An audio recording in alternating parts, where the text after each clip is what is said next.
Brent, we're talking about succession planning and succession management for people in the pastoral industries. Now, I understand it's becoming more of an issue, more of a problem for young people to get into farm ownership. How's this come about? Oh, I think it's been a gradual thing. The succession thing's just got, it's been put in the too hard basket quite often. It's just getting harder and harder, and the average age of farmers is getting older. So it's probably been there all along. It's just rearing its head a little bit more than it was.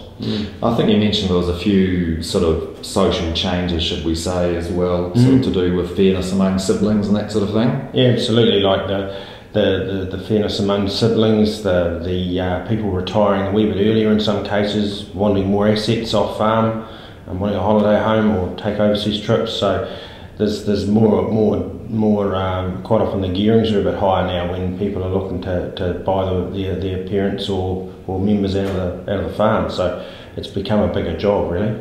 So, I mean, obviously with inflation and so on, it's hard to compare absolute numbers, but are you saying that it's a much bigger financial sort of burden for a son or daughter to take on when they absolutely. take over? Absolutely. Like if you're buying a brother or sister out and it's being treated a bit more fairly equity-wise or going out, it's that raises it. There's more.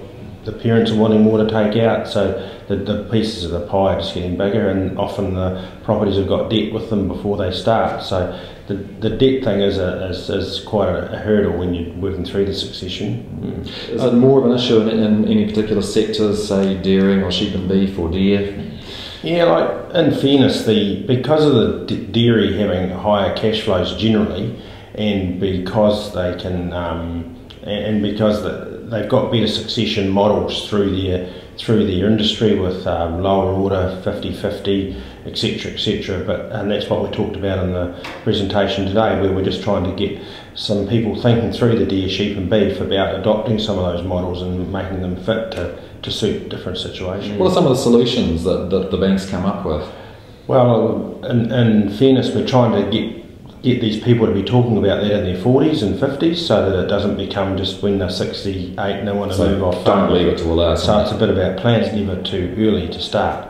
And so I think it's a bit about forward planning is one of the best ways of avoiding a road crash at the other end. But the circumstances where we're bringing in equity partners into some of those operations, or we're looking at other options around whether the parents take all the money out straight away, or it's a case by case. Really. I think from what you were saying earlier, there are situations where somebody might say have a 5-year plan where there might be the young person wanting to get into ownership may well do that, say after one lot after 3 years and another lot after 5 years. Yeah. So how does that work? Do they just lease the farm up until that point? And sometimes the land's in a trust, and maybe it's got joint owners with the two lots of siblings, or it's and the trading entity that owns the stock and plant, that maybe the son or daughter now leases the home farm, and that's often a pretty common occurrence now. Are you finding that there's still that real desire amongst the next generation of farmers to get into farm ownership, that people aren't just sort of wanting to work for wages necessarily, that there's still that passion to be?